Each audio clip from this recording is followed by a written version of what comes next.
Ladies and gentlemen, this is the state of the scene.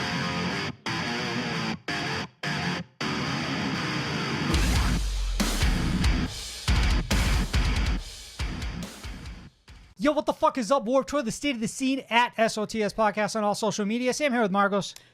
Hey. Every time we take a week off, I'm totally out of my element. I forgot to say the part where we're an alternative music podcast. That's us. Re-edit.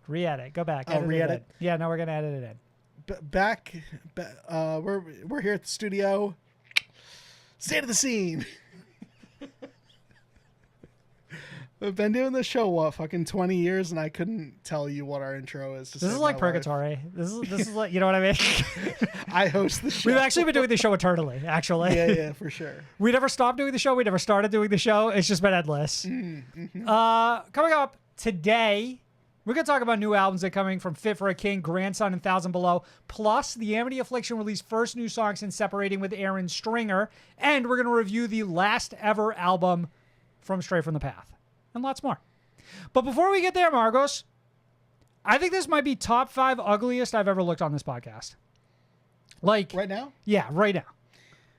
I super didn't want to say it, but I have to. I knew you would think. I could see it in your eyes. Yeah. I could see it in the way you averted your eyes from. Just haven't been making eye contact. Mark's been here for an hour. He's only stared at my feet, which look great. Like my feet look great today, but like the rest of me, a complete fucking disaster. We're some feet guys.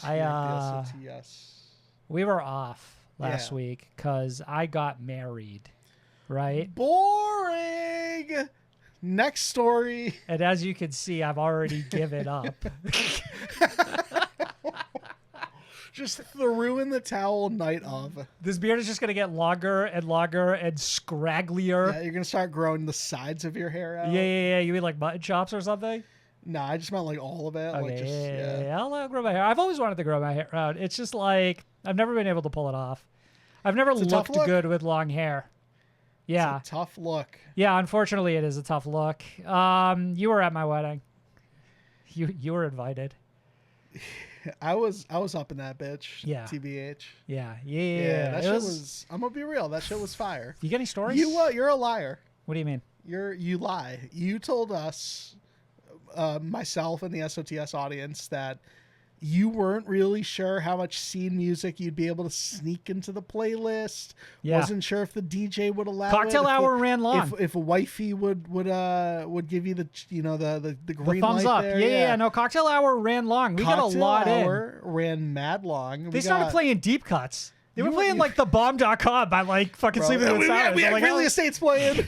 They were like Drop Dead Gorgeous. 50 to 60 tracks deep into that playlist. You know what I mean? They were playing like the red jumpsuit apparatus. The first 18 Visions album, front to back. Yeah. They were playing Poison the Well. You had crazy shit going. Shout out for later in the show. You had like My Chemical Romance, like 3 songs in a row for no reason. Yeah, we played Paramore. Yeah, that's right. Yeah, We'll Fall Out Boy. Yeah, a little bit of Pear. Yeah, we played the hits. We then we transitioned to every other fucking song you hear at a wedding, which was fine. I'm gonna tell you some real shit. I don't know if I shared the story fully. I walk over to your DJ. I was hoping you'd have a story. Halfway through the wedding. Yeah. Like the after party, whatever. Like whatever. Everyone's done eating. We're all dancing. Yeah. I'm like, okay. They already played the Taylor Swift and the Chapel Row and all that good shit. You wanted to see if he wanted to dance. Right. And I approach the guy and I'm like, I swiftly just pass him the $20 bill and I'm like, my guy. Okay. Did you gently caress his arm when you did it? I'm gonna throw the vibe a little bit. I only do that to you. And I just flash him my phone, and on it says, "Super Love by Don Broco?" ? Okay, yeah. What else? I requested 3. Oh, it was fucking Jackrabbit by Sleeping with Silence. What the fuck is that song called? Roger Rabbit. Roger Rabbit. Yeah. Roger Rabbit. And then you requested Roger Rabbit. I put That's cute. I put pre-closing song. It was the girlfriend suggestion. Pre-closing song. I hit him with another DB. I said T-shirt song ? I think that actually would have went crazy. So fun fact. Actually, you know what? Finish your story, and then I got bro. There's nothing to finish. The guy was like, addendum. He handed me the $20 right back, and he's like, I don't think I have any of those, but let me try looking for them. Yeah. And then I walked away. I searched the internet, and he ain't played a single one of those 3 songs. At my own fucking brother's wedding, we don't get any Don Broco. Yeah, I googled Tom Brokaw. I couldn't find. Nothing came up. Nothing came up. Bro. In your honor, on the bus back to the after party, I played T-shirt song. No. Yeah, you weren't on the bus, so I don't know where the fuck you were. I don't know where you ended I up. had to take the second bus. You had to take the second bus. That's unfortunate. But I played T-shirt song in your honor. No one appreciated it. No. I just sort of sat there like pleasantly humming to myself on my wedding. I don't know where my wife went. You're in the was back just by me yourself. And Tom Brokaw. Yeah, I was the only one on the bus. Bro, what a vibe. So yeah, I'm married now. If I was on that so bus, we'd have been making out. Now that I'm married, no more DMs asking me if I'm single. Like, we got to cut back on this shit. I'll stop. Stop telling me how good I look on the podcast every week except for this one. I'll stop. It's enough. I'll stop. It's become too much. Show some respect. Every link you need can be found in the description of this episode, including our playlist updated weekly with every song you hear on the show and more socials, merch store, Discord, and Patreon. All those links in the description as well. Patreon.com/SOTS podcast if you want to support us, if you enjoy what we do. Believe it or not, do need supporting. Yeah, believe it or not, we do appreciate that support. It is appreciated. I know we come off as like glib and fake and stupid, but we do appreciate it. All patrons will receive access to our deluxe episode feed this week. We catch up on what we missed the week we were off, like new music from Electric Callboy and the first new song from I Prevail since parting ways with Brian Burkheiser, plus Michael Clifford made out with Austin Knight and more. A little bit of Michael X. Austin, baby. Patreon tier start as low as just $3 a month. Marcus, let's get into the news. The news. Icy Stars confirm in new interview with It's Not a Phase podcast that their first new album in 9 goddamn years will arrive this August and boast a massive 14-song track listing. Thoughts? I'm not that stupid. I'm not falling for this again. You're not taking the bait on this one? Nah, hell no. Fuck that. Nah, until it's in your hands on your phone via Spotify. Until you're not buying? I've made out with the hole in the vinyl, I will not Disgusting. believe. I did not need that visual. Until I eat the vinyl out, Sam. I don't need that visual. Stop. From the back, from the front. Do people do fuck shit with vinyls? Do people do fuck shit with vinyls? Is there like is there a Reddit somewhere? I don't know if it's called like fuck shit with illegal, but it vinyls. should be. Yeah. Yeah, no, until I've fingered that vinyl, bro, it ain't happening. Please stop. Not falling for it, not believing, I would love for it to be true. Yeah, no, it is true. It is confirmed from Devin Oliver's lips to God's ears. New Icy Stars album this August. Same band that like twice a year posts, just wrapped at the studio, album's coming along, it's gonna be out soon. This fucking like this non-believer energy, I can't have it right now. I need true believers in the room with me right now. Comment down below if you're a true believer. Let me get 3-star emojis in the comments for my true believers. Marcos, I think I've been burned too many times. Are Icy Stars even real anymore? All right, knock this shit off. They were, because they did this interview at Slam Dunk Festival where they performed. Now, we got 5 singles? Like leading up to this announcement? All of them with little numbers in them? None of them on this album. I went back and I checked out how the streaming numbers did on some of those. Anomaly does not have the most streams for this band, but it is their number 1 song in terms of Spotify. At least 5 mil? It sits at the 1 spot in terms of popular. No, was that 9? Okay. Yeah, right, no, they had a bad. semi-hit. They had a little baby hit on that one. So they've gotten traction. People are out here waiting. The Icy Star fans are still alive. Yeah, but you also had the attention of Bad Omens fans fresh off that tour with them. And I feel just every single opportunity this band You're saying they didn't capitalize. I understand. They don't capitalize on anything. They had to write 9 more songs. Slow and that steady. Takes a lot of time. And it might win the race, but god damn, you fucking... There are Icy Stars fans who have been waiting for a record for 9 years, Sam. Sure. We're 2 of them. Yeah. This is insane. I'm actually the most I was going to say I was the hardest Icy Stars fan, which is also partially true, but I was like, I'm the most diehard Icy Stars fan, right? Like I'm carving their name in a desk. You know what I mean? How they carved their name in that signed vinyl behind us. Uh-huh. Ayo. Like I'm tattooing their signatures on my body. Mm-hmm. I'm a dying Icy Stars fan, right? So you believe this shit? Here's what I'm getting at. Do you think maybe they were going to release an EP and then they did the Bring Me thing and they were like we're going to write a whole other album of songs and then like release it? Like I think that's how you get 14 tracks, you know what I mean? Say so. Or I guess maybe you're sitting on 9 years worth of material, which is also how you have we with 14 listened tracks. to this interview? Is this the only thing that came out of it? I listened to the clip. That Is Not a Face podcast posted.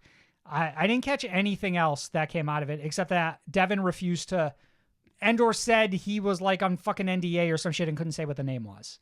Well, but that is there NDA for other info? Like, that's more confirmation it exists, though. Like, right? Tell me why it took so long. He can't name it. Side quests. I don't know what they were, but clearly they were doing side quests. Icy Stars is the last band to still have not fully come out of like the COVID retirement. My chem. Yeah, I guess my chem. New song, like new album. I mean, yeah, like technically, I guess my chem counts. That's a fair point. Yep. I just feel like I'm really excited right now, and I need you to mirror that a little bit because I can't. No, I won't. I refuse. I'm going to stand my ground. Exist in this sort of constant state of pessimism when it comes to Icy Stars. Like I've got to come out the other side already. I was like you, Sam. I remember it like it was last year, and it was 2024. Does it make you want to die inside a little bit? When you realize that Treehouse is like 9 years old.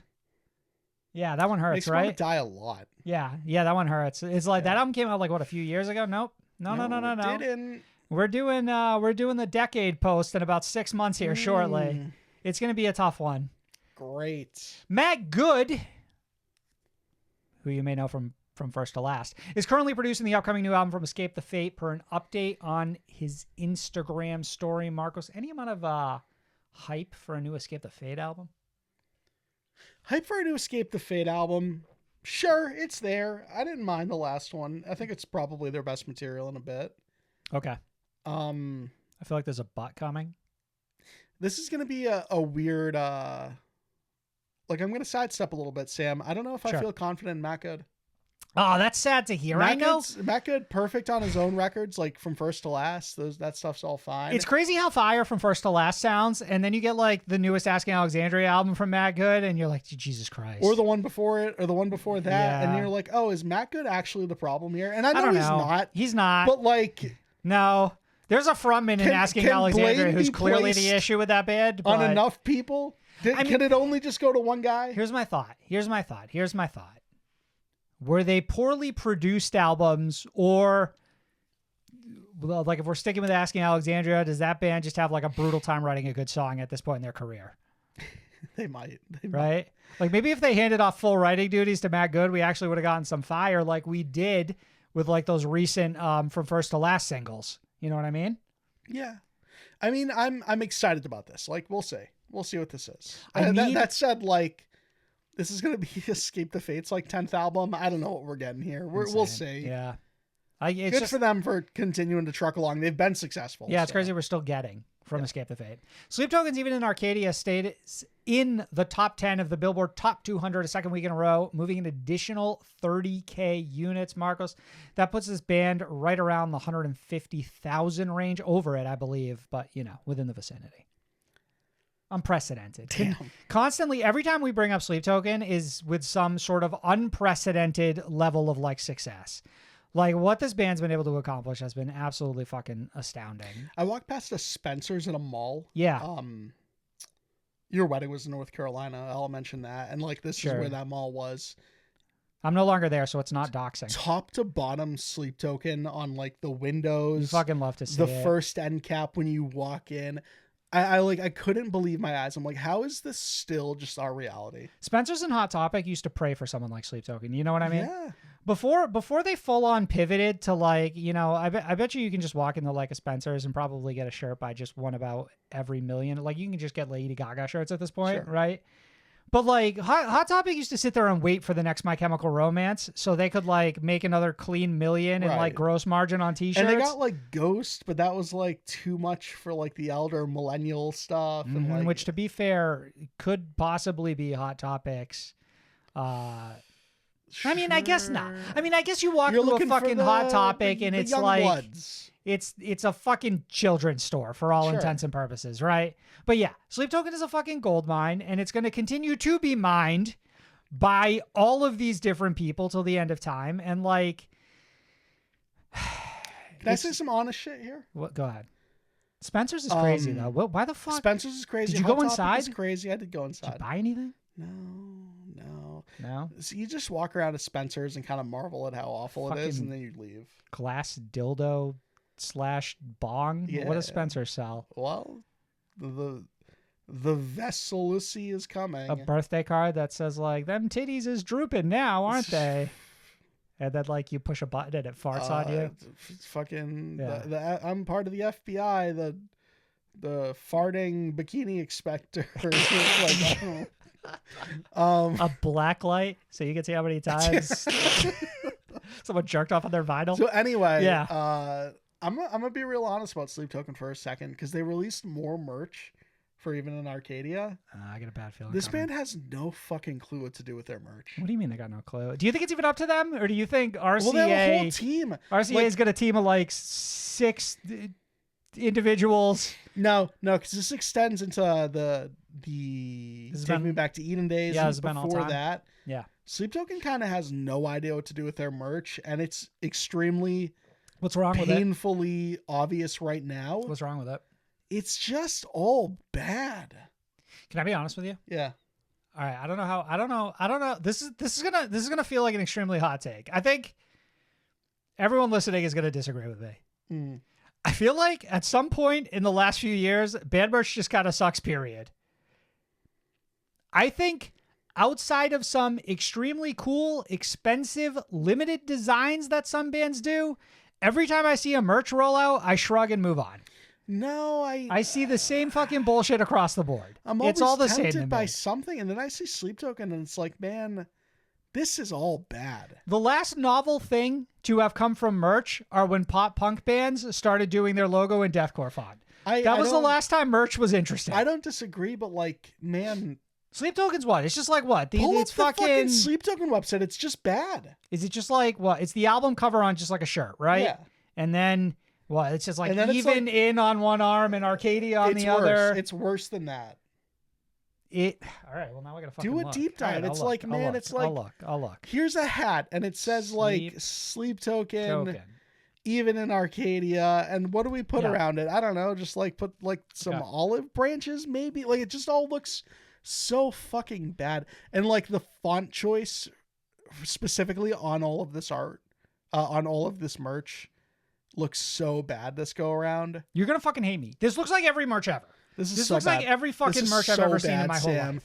It's This is so what bad. I mean. It's all the same merch to me at this point. It should all just all be the, band merch looks the same. It should all just be like the fucking the silly little logo. But no, they do this fucking weird like I don't know.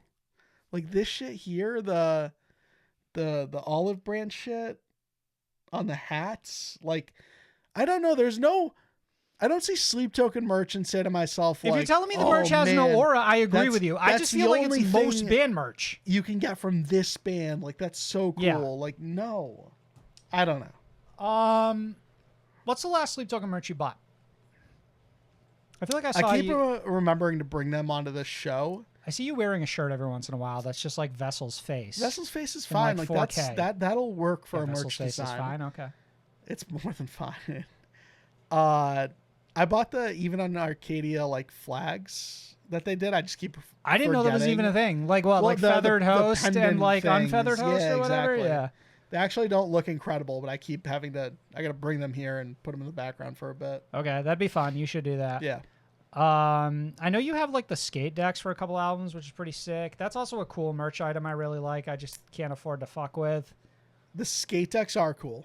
The skate decks I'm really into. Somebody released one recently.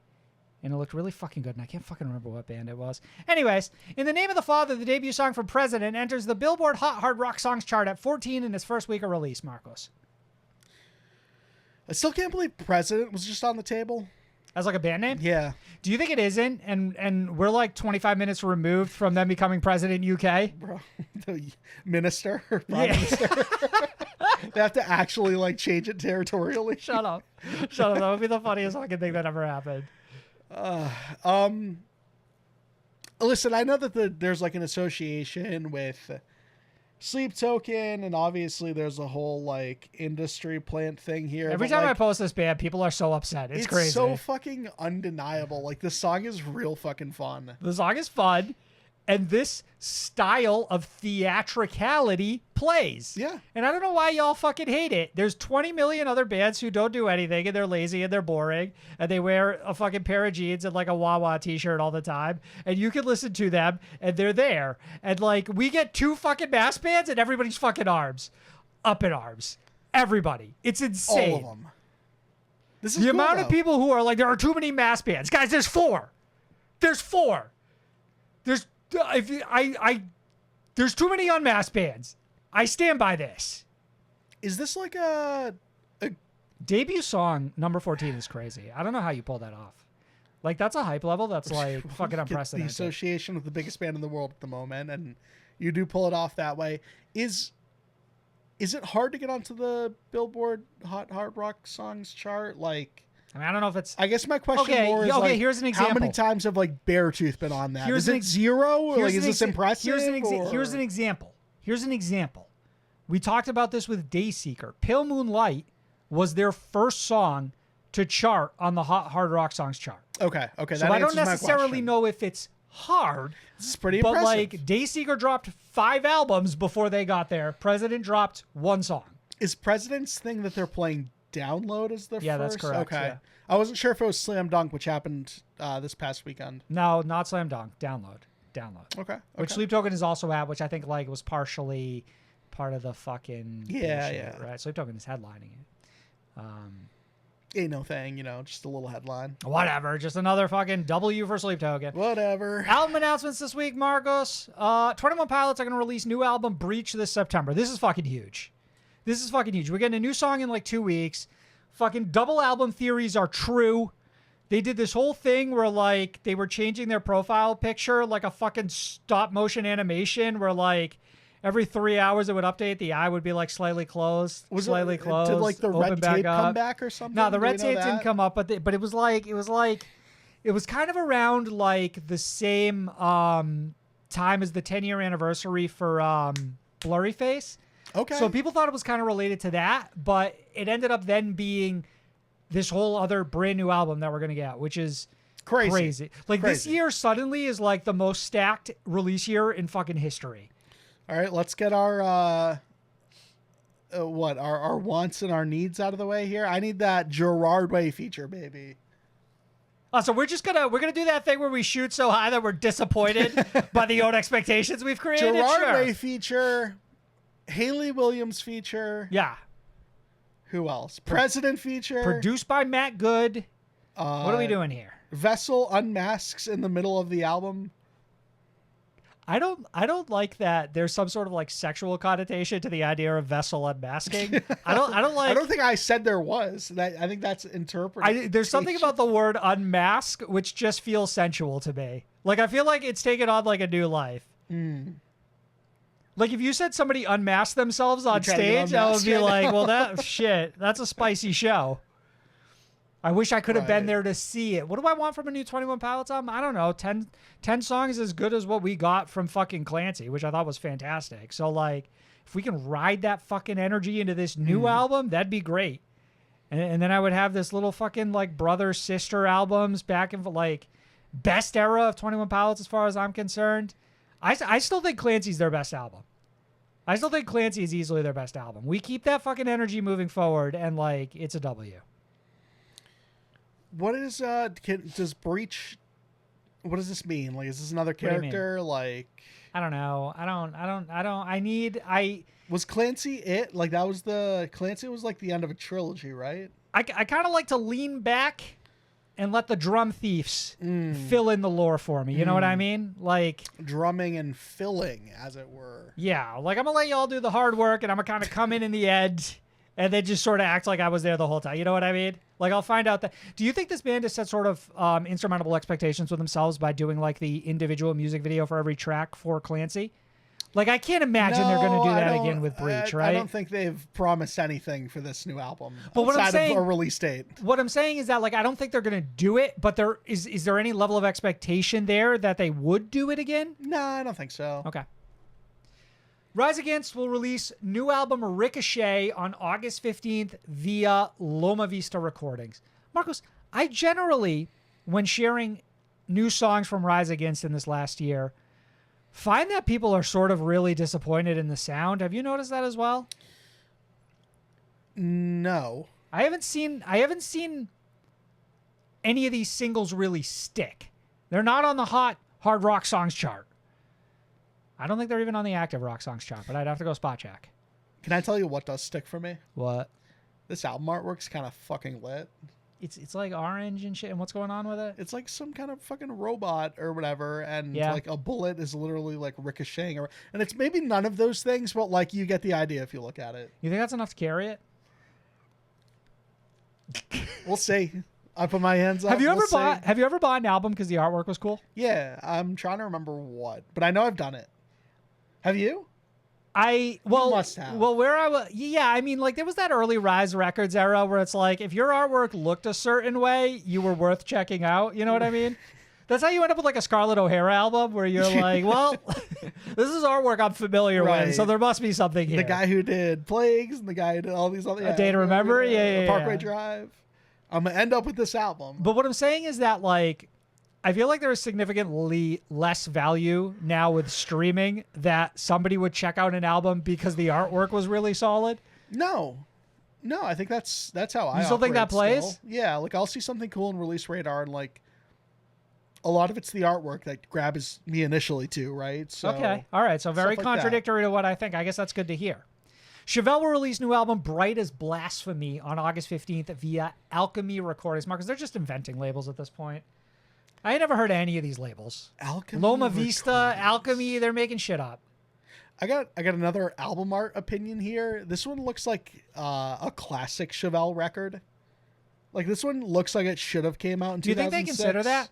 I bet you they consider that, right? Like how to capture the energy and mystique of like the albums of their early career, you know, just to sort of like create a sensation within like their fan base. Well, like this last one, I think it's their last one. It was like definitely had like a ton of sci-fi elements and things you wouldn't maybe associate with a new Chevelle record.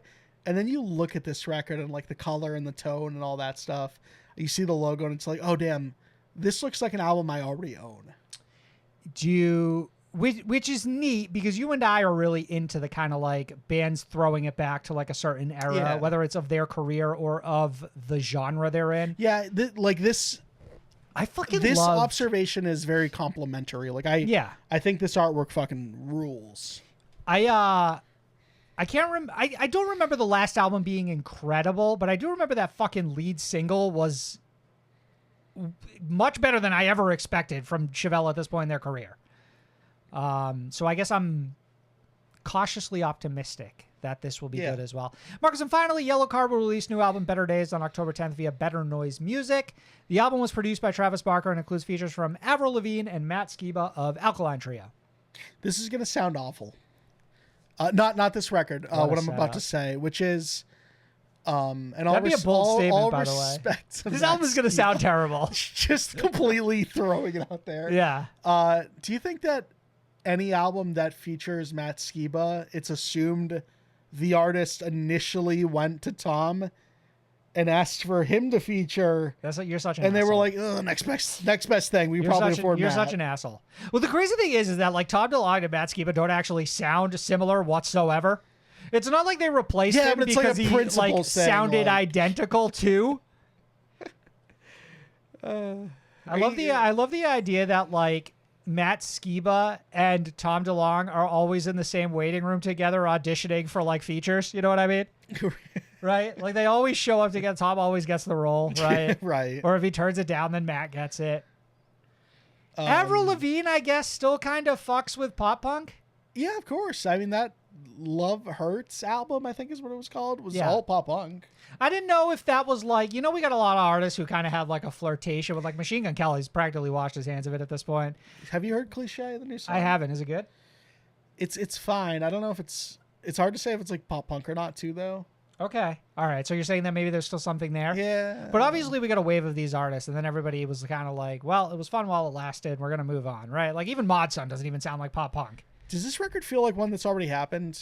And like sort of a similar observation to Chevelle, where it's like a record called Better Days by Yellowcard. This just feels like a record that came out in 2013. I mean, maybe it's just on brand. Maybe it's just on brand, right? It's okay. All right. I guess I'll, tip the hat or whatever, but Travis Barker producing moved the needle for you at all on this one? He's had a strong track record. Sure. Like if I thought Yellowcard would be safest in someone's hands, it would probably be Travis Barker's. Are they safe in Better Noise Music's hand? How long have they been there? I don't know. Who the fuck What a else weird is on? marriage. Who else is on Better Noise Music? I always confuse them and like another label that's like Big Noise or something that's almost like identical. That's exactly who I was thinking of too. Escape the Fate might be on Better Noise, but they also might be on the other one. Like I'm not even positive. I need to know if one's just an imprint of the other. It's very possible. The Spotlight. Every week, we alongside our listeners will help shine some light on smaller bands within the scene. In the spotlight this week, Sam, recommend Not Eternal by Keep Close. 1, 2, 3! We're not eternal! Metalcore from Salt Lake City, Utah. This latest single was produced by From First to Last Matt Good. Yarr. It sounds fucking great. Eat your Okay. words, Margos. You can follow the band at Keep Close UT on Instagram. Love me a good metalcore band from SLC. Salt Lake City. Who we got? Them? Chelsea Grin. Chelsea Grin. Does the used count? Were they ever heavy enough for a minute there? Yeah, they were heavy enough. Sure. They were heavy enough. And also, Tell Me It Gets Better by West Friends.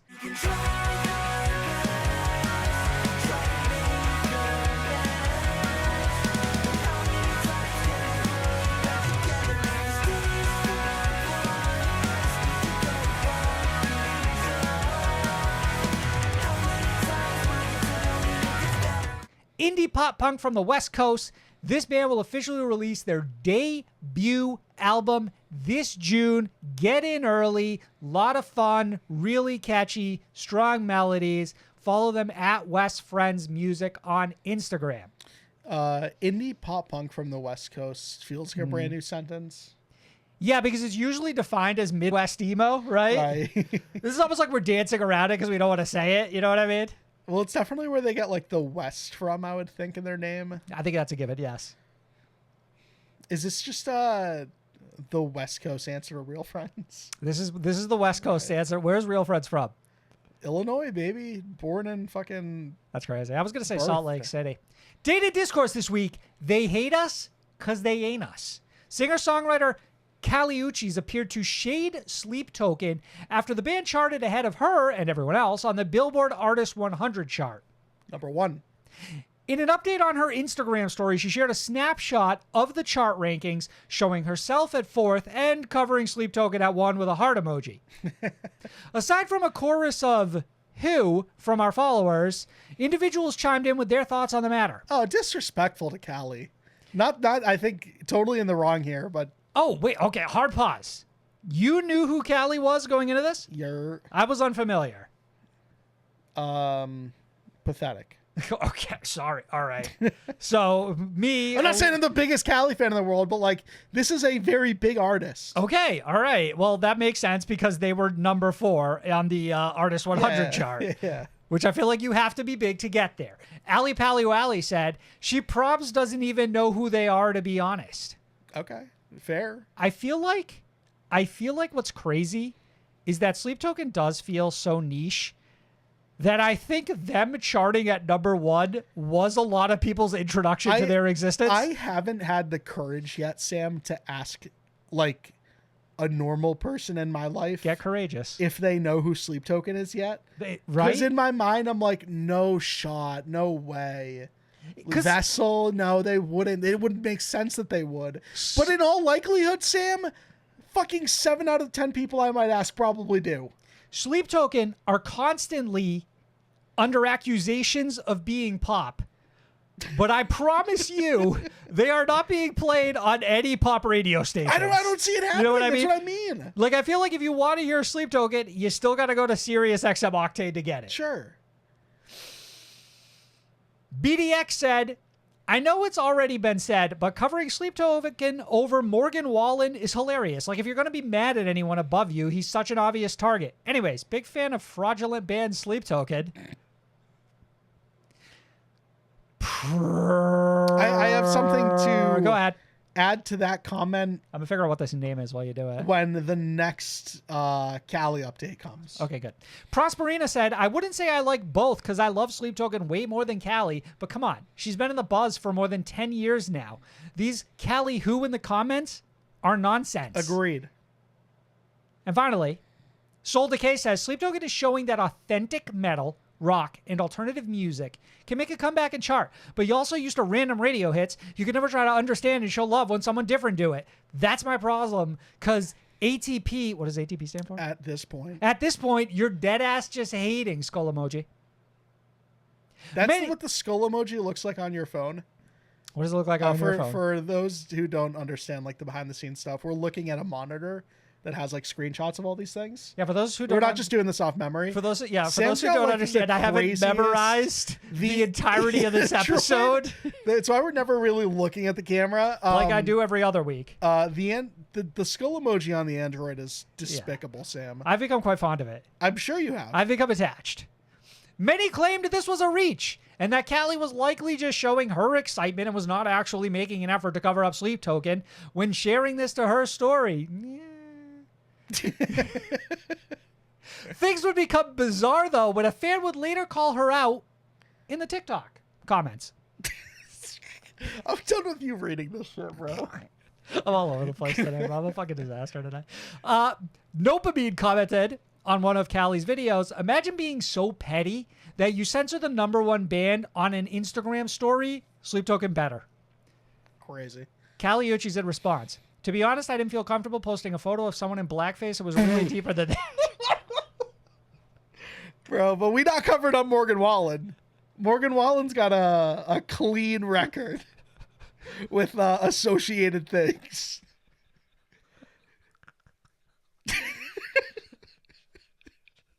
Crazy. She would later delete the comment and clarify that this was her honest interpretation at the time, and everyone had since corrected her.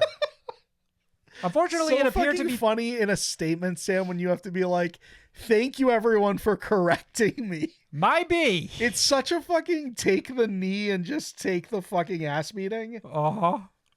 Oh my God. Unfortunately, it appeared to be too little too late, as Sleep Token fans took the shade to heart, flooding her comments with adoration for Sleep Token, leading to the singer deactivating her TikTok account. Insane. And it's crazy to think like how crazy the Sleep Token fan base was not even like 2 years ago. And how versus big like it's gotten. How crazy it is probably now. They're career enders now. Like, we've Exactly. ascended. Like, the Sleep Token fandom has reached the next tier of fandomism They're the fucking- where they can put other people out of business. They're the new They can end you. Nicki Minaj stands of metal. And in additional Sleep Token shade, per a report on loudersound.com, television personality Richard Osman on his podcast, The Rest is Entertainment, spoke of Sleep Token and the band's relation to the metal genre. Quote, Actual fucking who moment. Who, bitch? Who the fuck are you, boomer? What are we talking about right now? quote, it's the least metal thing I've ever heard. Who cares? Basically, you could put this in your hand luggage and it would go through the scanners, end quote. Dude, I went through fucking TSA, Sam, this past weekend in like the little machine that you have to like put your hands through, like Yes. up, and like they scan your whole thing. Yeah. I had to get pulled to the side because the shorts that I was wearing had like a small little zipper Oh. on one side, and it fucking flagged that. Okay. I thought maybe they saw a criminal in you. They had to like take their fucking scanner gun and like triple check me. Mm-hmm. I thought maybe you were wearing like your that scary Sleep Token music album's shirt. heavier than that zipper, bro. I thought maybe your "Fuck the Police, Stray from the Path" shirt might have had you Imagine. pulled aside. Fuck TSA on that. Though he would later praise the band for their #1 album and eclectic genre mashup. Quote, there's some new metal there, there's EDM in there, there's all pop, there's pop rap, there's a bit of shoegaze. It's a very, very peculiar sound, end quote. Again, a quote from extremely known television personality, Richard Osman. Ask anyone in your family who that is. Just another weird week in the Sleep Token cinematic universe. New music. The Amity Affliction have released brand new single, All That I Remember. 'Cause all that I remember are golden chains draped on your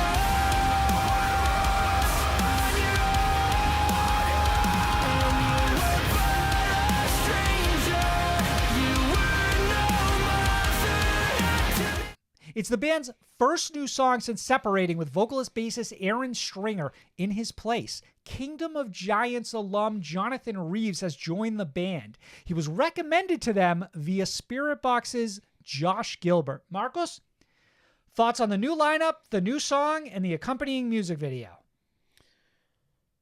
A It lot is to digest. going to take a very long time to get used to Amity Affliction without Ahren. And this, like, this was a feeling I had leading up to whatever the future of this band may have been when they dropped Ahren from the lineup? group Yeah. lineup, and remains the case after listening to a brand new song and watching a brand new music video, where I am both not seeing Ahren and not hearing Ahren.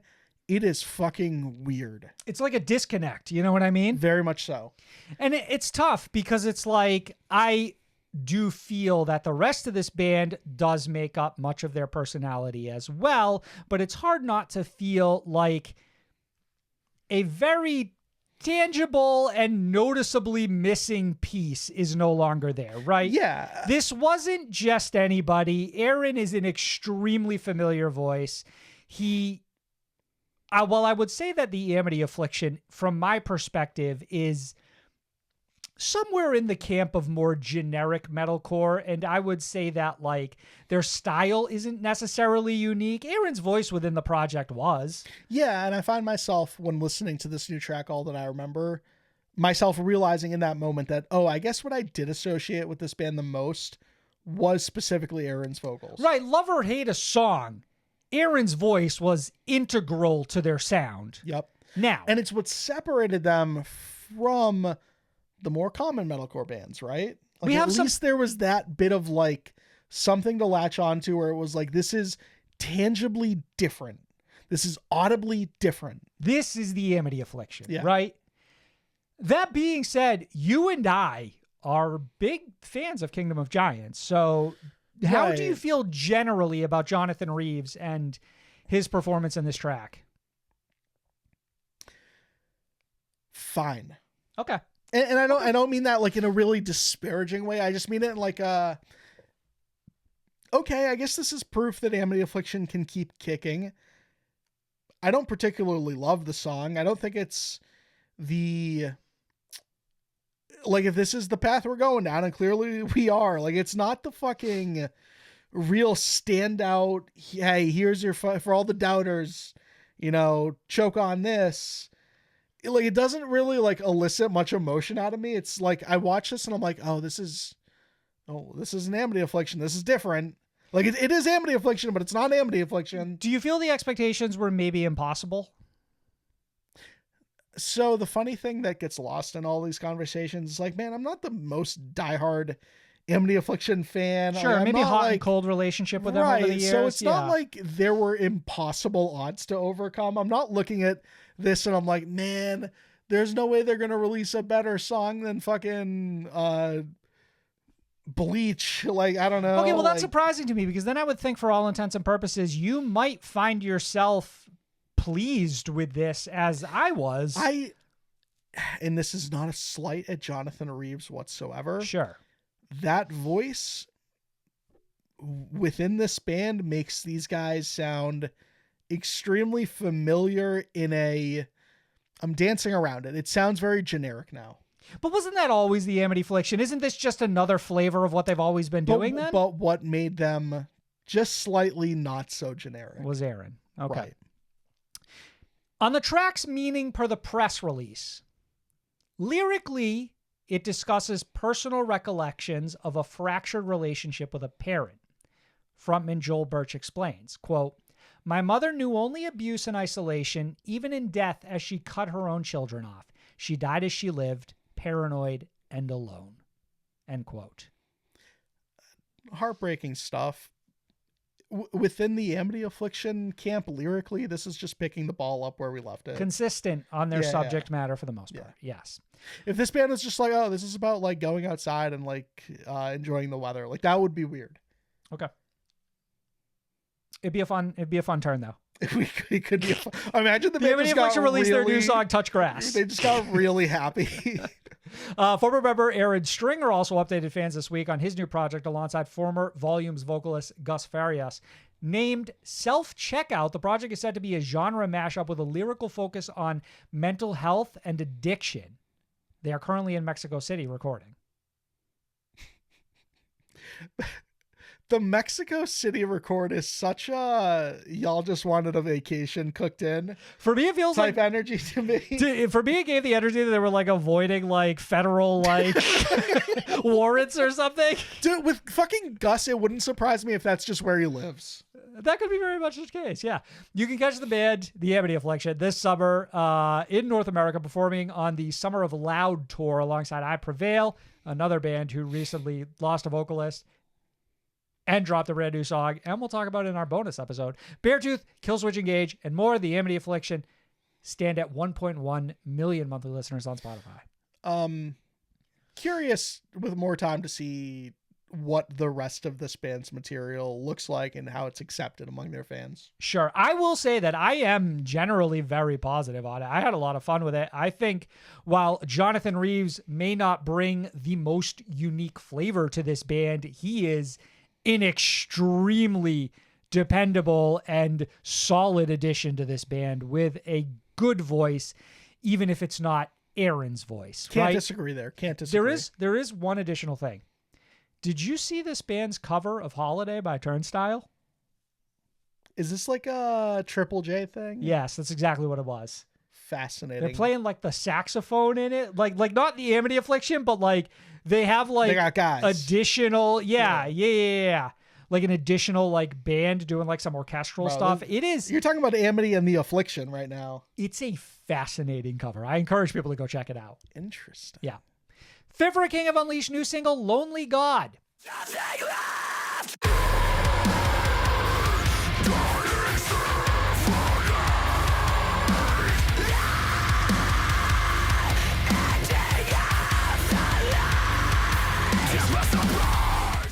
New album of the same name arrives August 1st via Solid State Records, features previous singles Technium, featuring The Plot and You, and No Tomorrow, and will include additional features from Motionless in White and Alpha Wolf. Marcos, what did you think of the brand new song, the music video, and excitement levels for the new album? Lonely God picking up right where No Tomorrow left off semi-recently. Like, that song's not too old at this point. Few weeks tops. Few weeks. Not even. Really excited about Lonely God. I think that it is a cool title track, a cool album title. The album artwork is, pristine, just like we're accustomed from this artist. Just one more Lonely God. Motionless That's in what I White keep. feature. That's what I keep saying every time. Alpha Wolf feature. All right, you will bite. I keep forgetting that I actually do like Technium, so I am glad it's on this album. Yeah. So that's like a powerhouse of features, right? Plot, Motionless, Alpha. I'm pretty sure that was also like a tour, like all of these bands at once or something. They're features that reinforce Fit for a King have never been heavier, right? That's the message we're trying to get across here, right? Chris Motionless, Loki Keo, Landon Tours, all the heavy hitters are here. When they were talking about this album, I didn't include it in the write-up, but when they were talking about this album, they were like, Fit for a King are done writing songs for radio. Fit for a King are done writing songs for streaming numbers. Fit for a King are writing songs that they fuck with. Writing songs for Fit for a King. I personally feel that No Tomorrow is far and away the better single and the better music video across the board. But I do enjoy Lonely God. And it's obviously a slightly different flavor from No Tomorrow because it's significantly more heavy leaning and doesn't really dabble in like melody whatsoever. That would all be correct, yes. That would all be correct, yes, thank you. But No Tomorrow for me, I thought was like a top 5 Fit for a King song personally. No So- Tomorrow is like, it's up there with all my favorite tracks. That's off what I'm of, saying, like, yeah. What's the album with the fucking Like flower? the fly in the hand and like the tattoo art. Yeah. Death Eater? I don't know. Heartbreak Kid. My fucking metalcore brain is melting lately. I'm gonna look it up real quick. Why don't you read what vocalist Ryan Kirby had to say on the new single? Oh my God, he had this to say. In general, Lonely God relates to the pursuit of power. Yep. They're trading companionship, relationships, and love for power and money. You may have all the power and be a god, but it's a lonely spot because the world despises you. Dark Skies. Dark Skies, yes. Yeah, this all checks out. Sounds good. We need a subject to write about. This sounds as good as any. I like the general vibe. Well, so I mean, you, at this point, like, okay, Yeah. that's how you were describing the new single, but Yeah. in essence, you're then describing the album too, right? Sure. In theory. So if you yes. look at it from that perspective, again, in general, Lonely God relates to the pursuit of power. They're trading companionship, relationships, and love for power and money. You may have all the power and be a god, but it's a lonely spot because the world despises you. Yeah. Is there any way that like you're like, how do you read into this as far as like Okay. album sell? Like, how do we feel about any and all of this?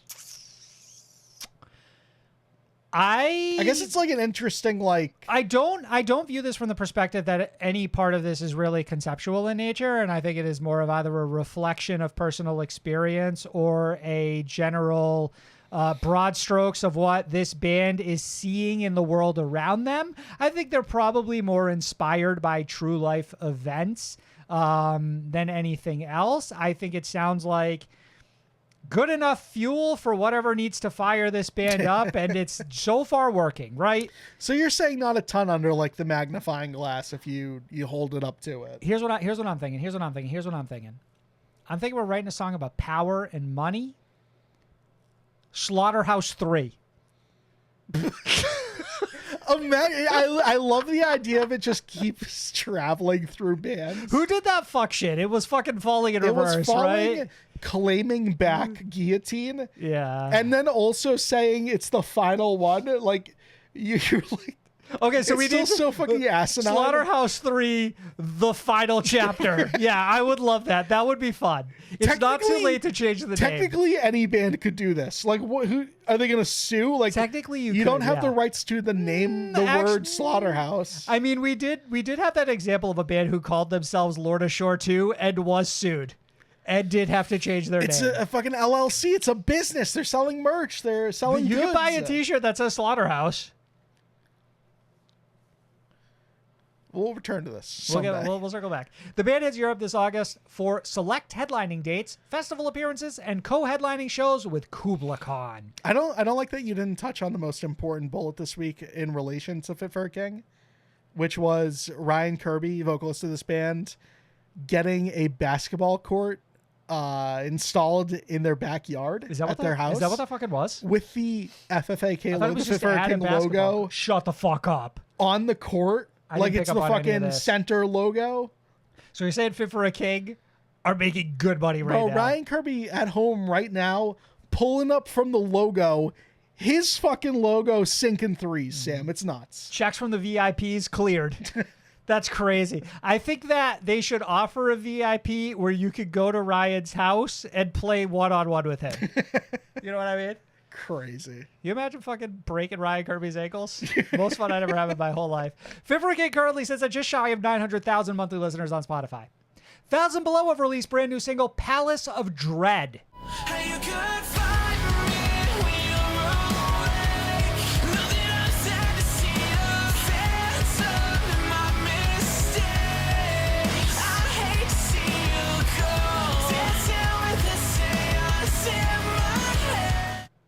New album Buried in Jade hits August 8th via Pale Chord Records and features previous singles Wrong Again and Shake, plus will include a feature from Low Spirit. Marcos, get into it. This will be the second record the band has had with Pale Chord Records, so it seems like they have found a home there. I thought you were saying it was their second album. I was like, you missed a couple. I mean, that's still an imprint of Rise, so like realistically, this band's been on Rise this whole time, like since their first album. This has high expectations, right? Big shoes to fill. Hell Finds You Everywhere was lit. You had a fucking Noah Sebastian production tag on it. Bro, you're eating my bullet point up. The album follows am. up 2022's Hell Finds You Everywhere, the band's biggest release to date, which includes the hit song Sabotage and a feature from Bad Omens vocalist Noah Sebastian, among others. Go on. That said, big shoes to fill are getting consistently filled. Really loved Shake. Absolutely adored Wrong Again. And this new song, Palace of Dread, is fucking insane too. The pivot, the fucking hard left turn on this song where it comes in pissed off as hell before you just get in the like silky smooth fucking James fucking drip vocal. It's crazy. It's crazy. It's such a cool fucking like mesh of this band's style overall. Yep. And the music video where this band does that thing again where they just hard pose for like fucking 35 seconds, also fun. Right. Also very fun. Still crazy. Right, yeah. There's like continuity between this and prior videos, which is hysterical to me. Listen, this band remains our little baby. Just infatuated with them since Always. fucking a decade ago when we first discovered them. I think they remain as consistent as ever. I'm really excited to see what this album turns into. I threw a post up on Twitter. Okay. And wanted to reiterate it here. At Marcos SOTS. Album title, and it's like one tweet a week now, so like go get them. Okay, yep. Album title run right now is insane. The Love You Let Hit You me Close. with it. Yep. Gone in Your Wake. Yep. Hell Finds You Everywhere. Yep. This new one, Buried in Jade. Buried in Jade. What's your interpretation of that album name? Buried in fucking money and jewelry. Oh, I love that. I hadn't even considered that. I haven't even considered that. I love it. 1,000 Below currently hold 270,000 monthly listeners on Spotify. Grandson has returned with brand new single, Brain Rot.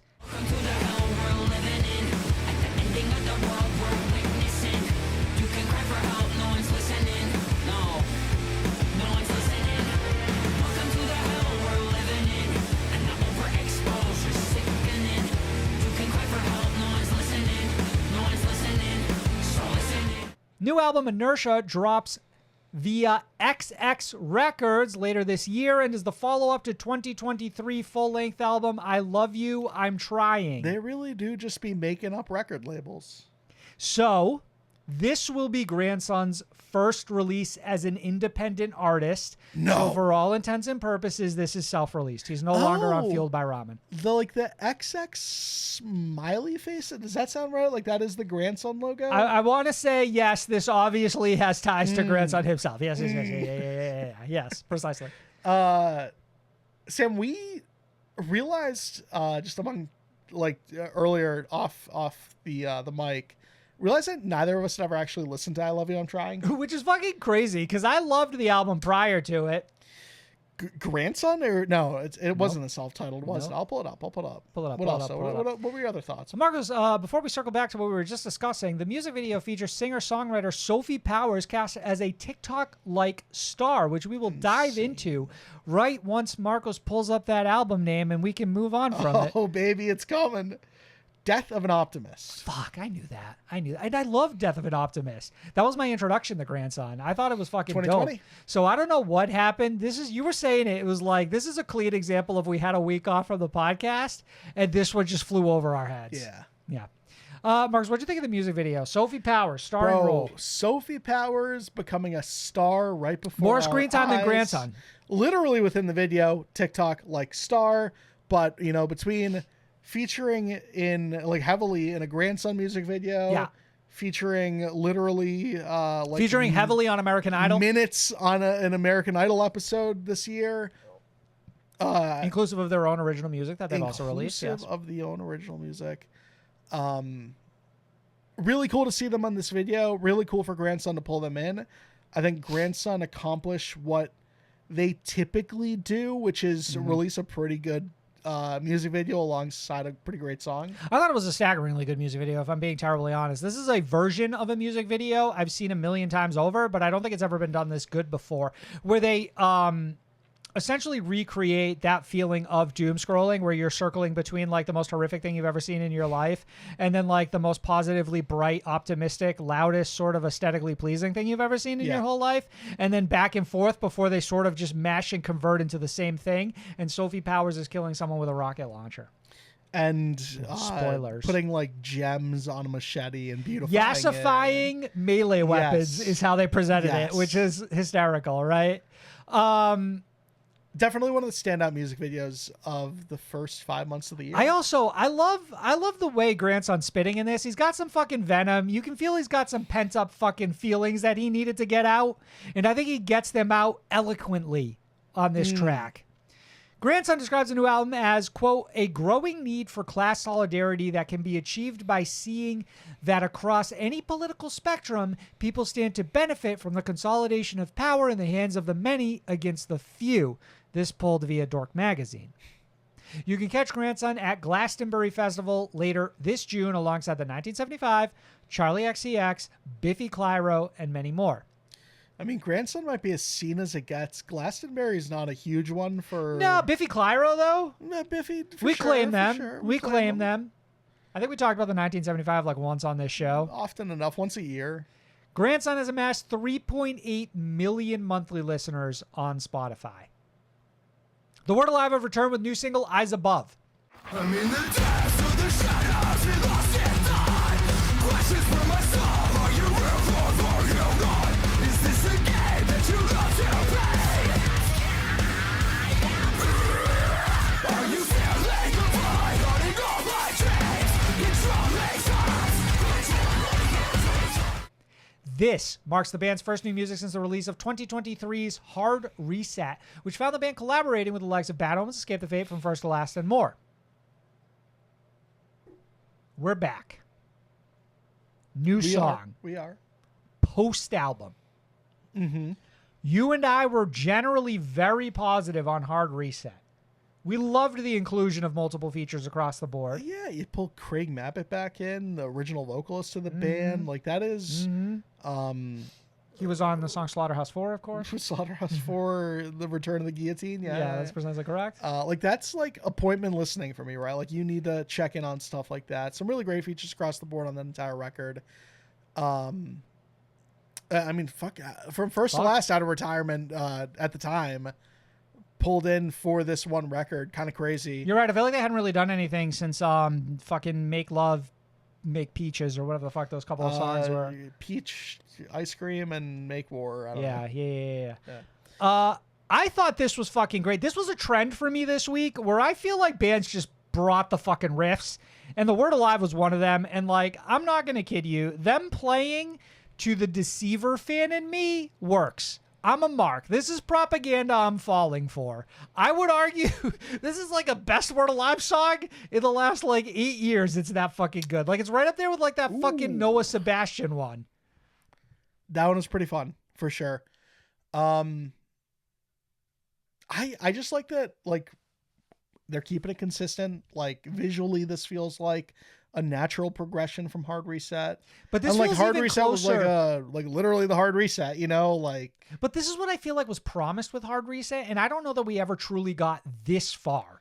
Like, this feels like we took it a step even further, and we said, yes, eras of The Word Alive from the past being brought into the future, and in a way that I think is done incredibly well. I can't. You're in agreement with me across the board? Yeah, I mean, Okay, you're okay. taking all the words out of my mouth. Additionally, Marcus, the band moved from Thriller Records to new home Oxide, joining scene contemporaries Attack Attack. Vocalist and frontman Telly Smith on the new track, and I quote, I felt like this song was a way to celebrate the history of the band while also ushering in a new era where we are going to show the world we have no intention of slowing down. Hopefully people want to break their necks headbanging to this one, end quote. Need a little more, like, You need more? punch here. You need Like, a little more energy in this one? hopefully people want to break their necks. No, tell me to go break my neck to this song. They're going to fucking drag you to the emergency room by the time you listen to this shit. Tell me to literally hurt myself listening to this. Let's not go that far. The band are currently sporting Ice Nine Kills on the Silver Screamathon tour and will embark on their own summer headliner later this July with support from Unwell and TX2. The Word Alive currently hold 2 million monthly listeners on Spotify. Very impressive. The breakdown. Let's review some albums. Yeah, let's start with Clockworked by Stray from the Path.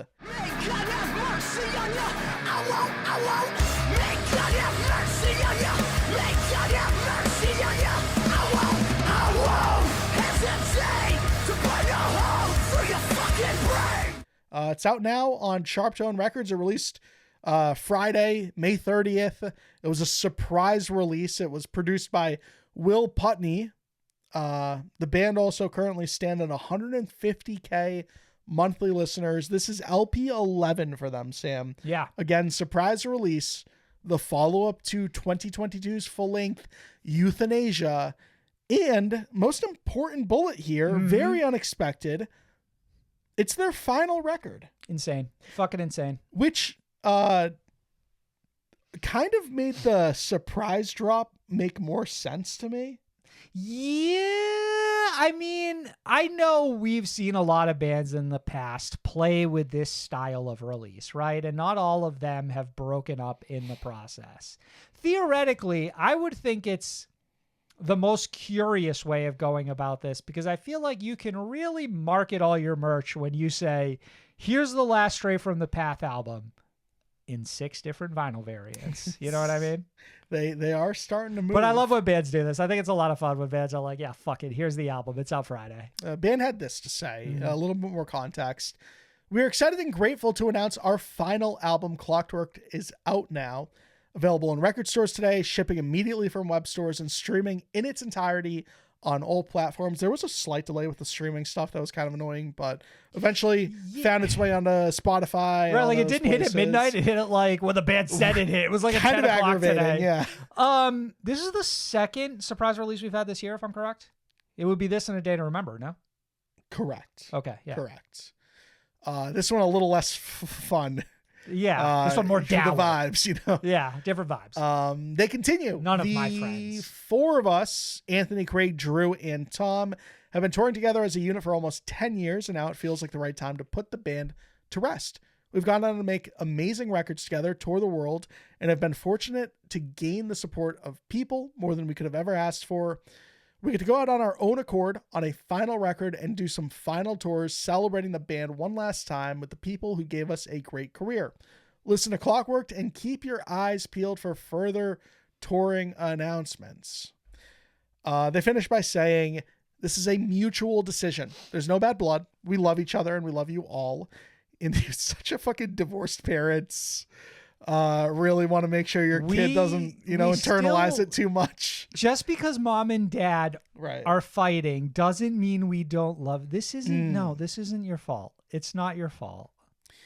In the next couple of weeks, we will be announcing our final tour dates, and after 2025, we will be putting the band to rest, RIP. Looking forward to celebrating the band one last time together for the rest of 2025. Can we take a pause here? Sure. This is, in theory, the best way for a band to break up. Sure. I agree. You get all the warnings in the world. You receive a brand new record to go out on. You will have the opportunity to see them on tour, God willing, in your territory. But sure.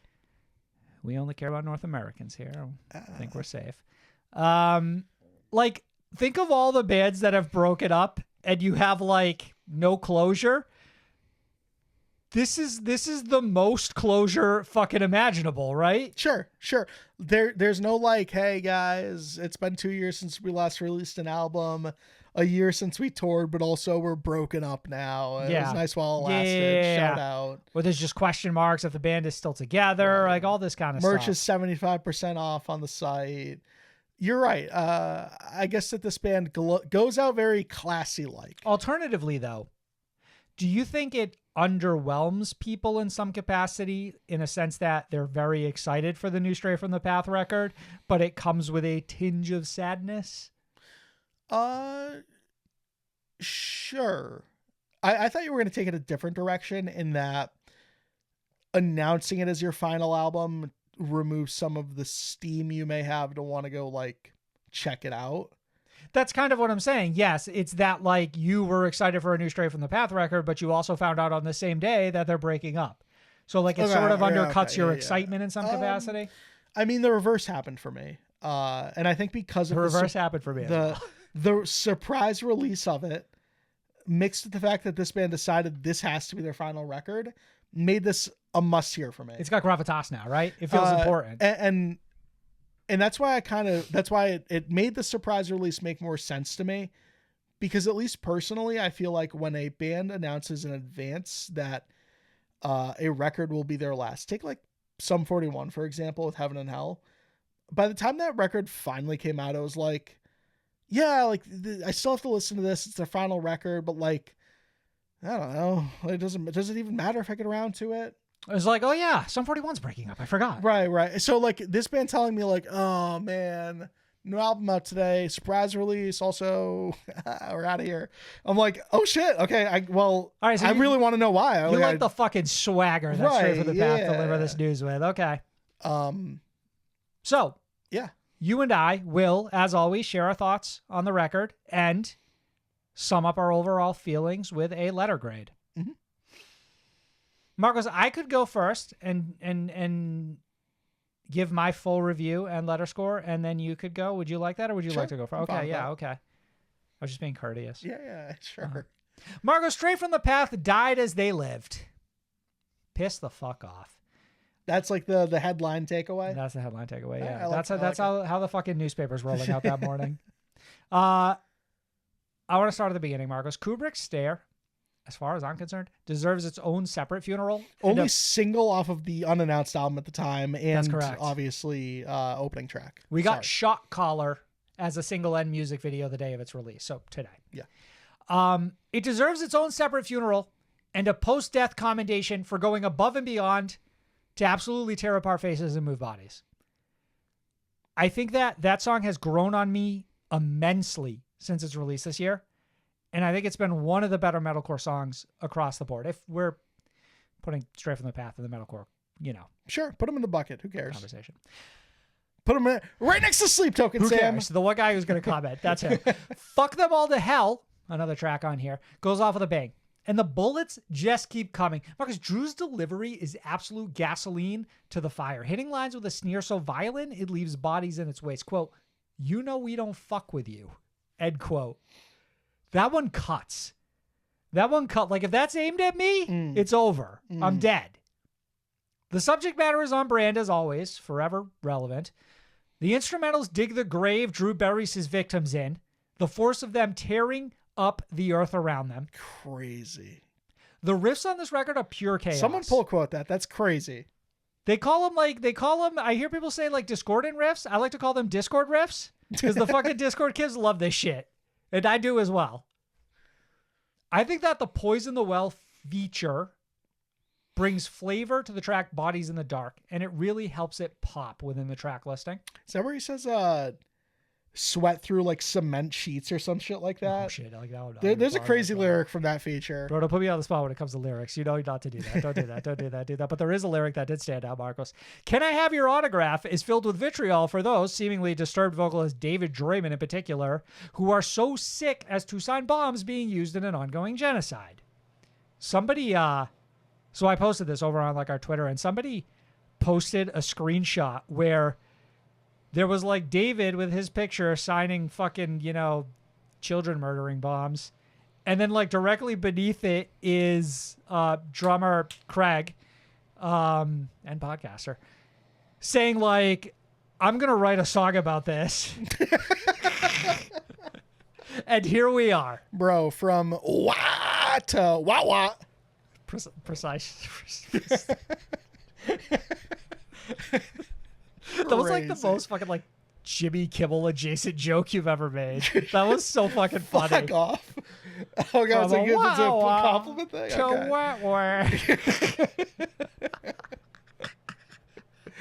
Okay. Turns out the sickness was in his head. I think if I have a slight criticism, Marcus, I think the last couple songs are probably the weakest of the album. And it goes out on a like slightly underwhelming note. Overall, though, Straight from the Path easily cement their legacy among fans by delivering the same aggression and clear-cut message they've committed to their whole career. This is probably my favorite release of theirs to date, so it's both rewarding and unfortunate that it's their last. B+. Love that. I mean, my takeaway, my main takeaway, Big takeaway. is sort of an extension of that final comment that you had to make, which is, they go out on their best record, but we didn't always love this band. And for me, it's the fact that like we really completed the enemies to lovers arc by the time it was all said and done. That's a fair point. Euthanasia, solid record. Atomic something or another, the one before it, really enjoyed that one too. It doesn't super matter. It's not critical, but keep going. It took a long time for this band to grow on us, but by like the time Euthanasia came out, I was like super into like what they were doing. Like there was that track like 1, 2, 3 badge and a bullet or whatever. I forget the exact title. Certified of that track. banger though. Yes. Yeah. And the then, ACAB song is what I refer to it as. I know it like super didn't immediately click with us, but Kubrick's Stare is like one of this band's best songs.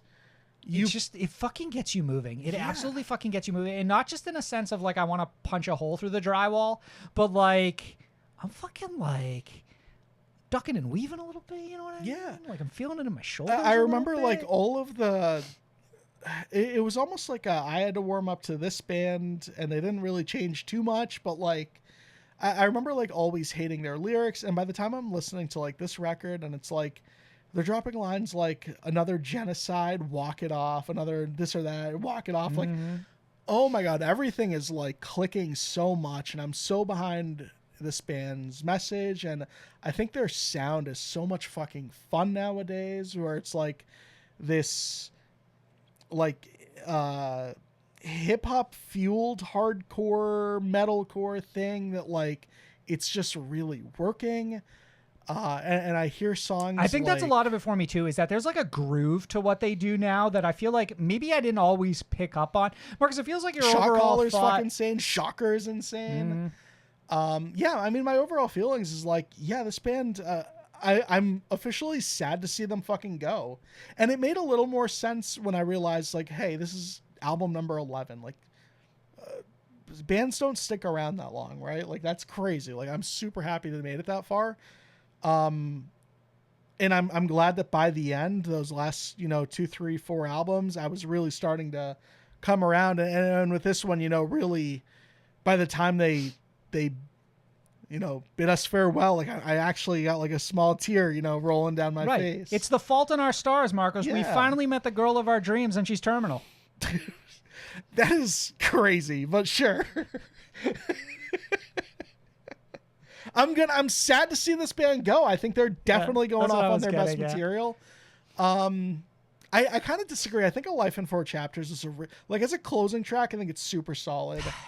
I just feel like you come Sam. off Bodies in the Dark and Can I Have Your Autograph, and like it's a tall order to keep up. You're you know not what I that mean? guy, pal, as a core. Like, that's like the one lyrical moment on this record where I'm like, boys, whew, I don't know if I can back it. A little too Boston core for you. A little too. But like, these features are crazy. Like, pulling in Jeff from Poison the Well makes Bodies in the Dark one of the absolute standouts. And Florent from Landmarks on the Clockwork, the title track, Paying It Back, right? Paying It Back. Yeah. Because like that's the one song that really made Landmarks click for me, is the one where they pulled Drew in.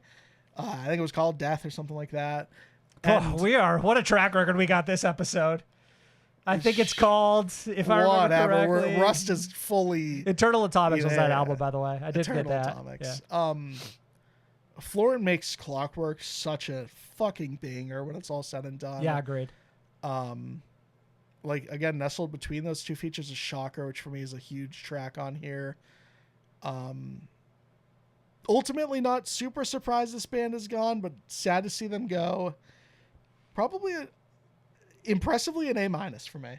Okay. Damn, who'd have thought? Bro, go back 10 years. Who would have thought? Straight from the past final record, we'd be here shedding a tear and saying it's one of the best releases. It's been a while since we like really did a full 360 like this on a band. Yeah. We were right in time and too late all at once. Yes, we were. Margos, let's talk about this next record. Death by Desire by Guccihighwaters.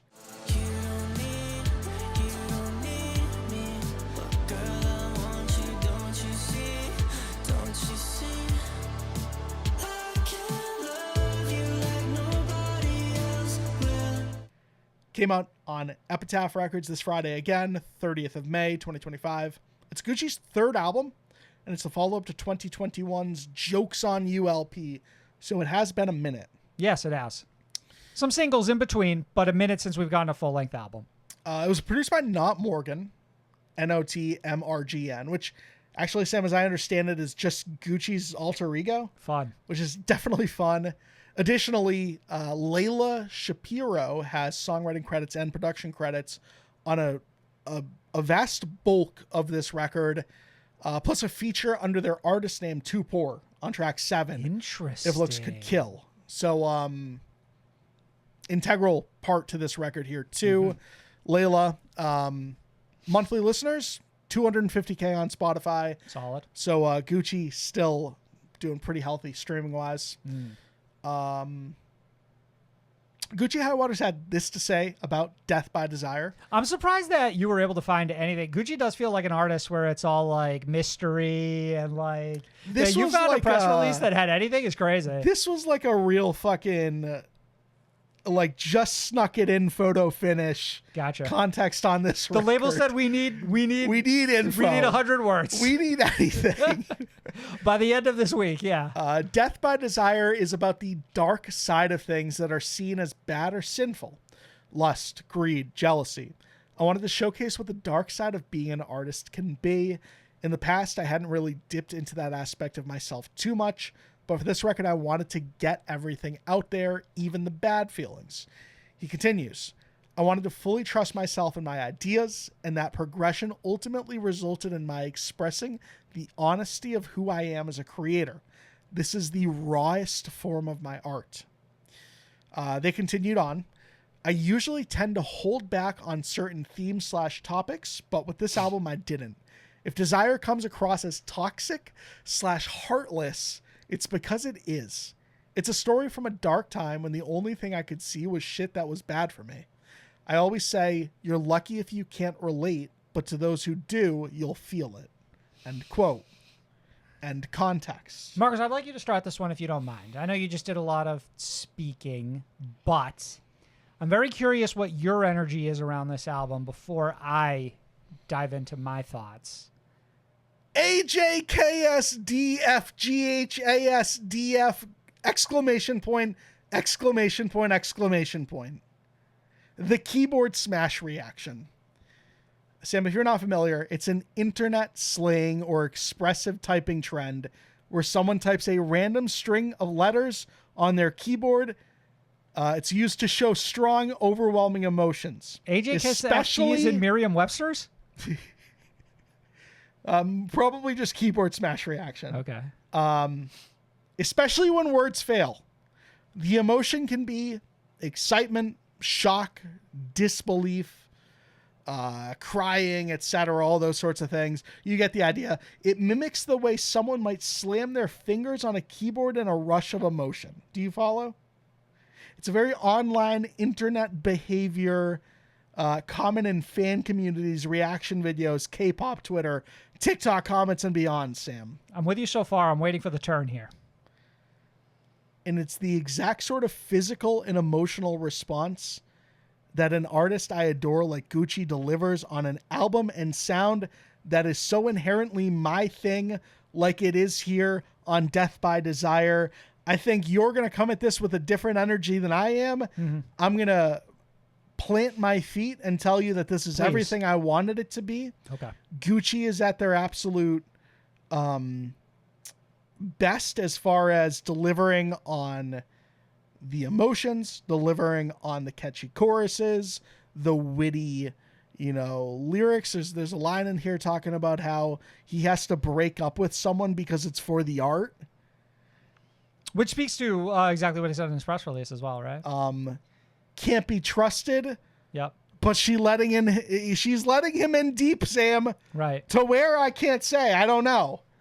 But this is the exact type of music that has been missing from my rotation for a bit, because it feels like Guccihighwaters is an artist of like a forgotten realm. So many of them came and burned so bright and immediately faded. Guccihighwaters, one of the brightest burners, and didn't exactly fade, but just kind of didn't release music for a bit. Now, there was some material between here and that album. There was like an EP that was pretty solid that I remember really loving. I believe the single Death Wish was one of our emo songs of the year last year. That is correct. And I stand by that being maybe one of the best emo songs of all time. I was thinking about Heartbreak Highway in 2022 as well. That had a couple of fucking sick tracks between Crash My Car and Dancing with the Stars that were just insane. That was around the time that we saw him perform with Nothing Nowhere, correct? I believe so. I think he may have been pulling one of those things where it's like, hey, there's a fucking blank CD over at blank USB. He was doing some fun stuff. You can buy it, whatever. Well, I don't think that this is filled with Guccihighwaters' best material overall. I think that this is a welcome return. And for me overall, it's probably a B+, but this type of music is what has been missing from my rotation. So it gets a bump knowing that like it's filling a void for me personally. Okay. That's my, full takeaway here. Okay. I feel that. Let's start with this. The vibes remain absolutely immaculate. Fuck yes. I was so worried you hated this, Sam. Don't get ahead of yourself. No. The beats are smooth. The delivery, smoother. Yes, sir. There are times, and I felt this very early on, that songs feel like they fade out a little too early, and I wish they were a bit longer. Sam's saying he can't get enough. He wants more. The hooks are a little softer this time around. A little softer. So while the atmosphere Still overall makes for a solid listening experience, no single songs come close to the stickiness of tracks like Death Wish, High School, or Rope. Though, Catch-22. Don't Talk About Love comes close. Overall, this album feels like it lives deep in the shadow of previous full-length Jokes on You, which, as far as the emo pop genre goes, I would put in like a dead heat for the best album period to ever come from the genre alongside Trauma Factory by Nothing Nowhere. Fair. Close enough. The closing track is far and away my standout, personally. I think the gorgeous piano-driven ballad that... It is a gorgeous piano-driven ballad that towers over the rest of the songs on the record. There's also that line in the chorus of like 32,000 feet falling through the air or something like that. That's just, oh my God. It was weirdly reminiscent of my favorite I See Stars song, 10,000 Feet. Just a little less Nobody else is an insanely spicy track with Gucci's strongest bars on the record. Mm-hmm. He talking about hitting it and she looking back. She looking back. That So shit crazy, bro. Overall, I'd be lying though if I didn't say, well, I found this album to be enjoyable. In comparing it to previous releases, I was just underwhelmed, bro. And it's those individual points I said earlier. I felt like tracks just came and went. 2 minutes and 20 seconds. There was not enough stickiness. I feel like Jokes on You is almost a murderer's row of some of the best material to ever come out of the genre. I will stick to that. It is an incredible record, in my opinion. And I think this one struggles a lot to match it. But not only that, You're talking about that EP, Kissing in Cars. We're talking about the track Death Wish. I think even those songs are far and away better than anything on this album. So, while I also agree with you, I am almost most content. This is arguably almost neck and neck with metalcore, with what I want to be listening to on a regular basis. Mm-hmm. And I am most starved of this genre, whereas metalcore, By far. Yeah. like, I can't take a step without a fucking new song hitting me in the face. All that being said, I thought this falls in the range of a C for me, where my expectations were just so big that it didn't come close to fulfilling them. Some tough love. It's Some tough love. disappointing across the board for me, and it's a real bummer that this is how I walk away from this album, but by no means am I turning the cheek on Guccihighwaters. I am still eager for the next song. It's just a bummer this album didn't speak to me the way I hoped it did, or would. Really love the 2-4 feature on If Looks Could Kill. Kind of was hoping for a little bit more, like just dropping in maybe a person here or there. I remember Jokes on You having like 3 features, Nothing Nowhere being one of them. I feel like it was like everybody of the time. Like if I remember correctly, it was like everybody of the fucking time was on like Jokes on You. And you feel like there was a lot of collaborations across the board, but it's like as these names sort of fade and like we get less and less from this corner of the genre, it's like maybe there's just less people to pull from than before. Really loved Habit as well. Just like the whole talking about like She Has What You Need or whatever, and it's like Molly, Mary Jane, and Snow. Or like there's some like weird like rhyming going on there too. And conceptually on paper, I really love the idea of this record too. It just like it didn't quite fulfill what I was wanting. But it still fills a void. Still fills a void. Marcus, that leaves us with just one more album this week. Yeah, last but not least, Wasteland by Wolves at the Gate.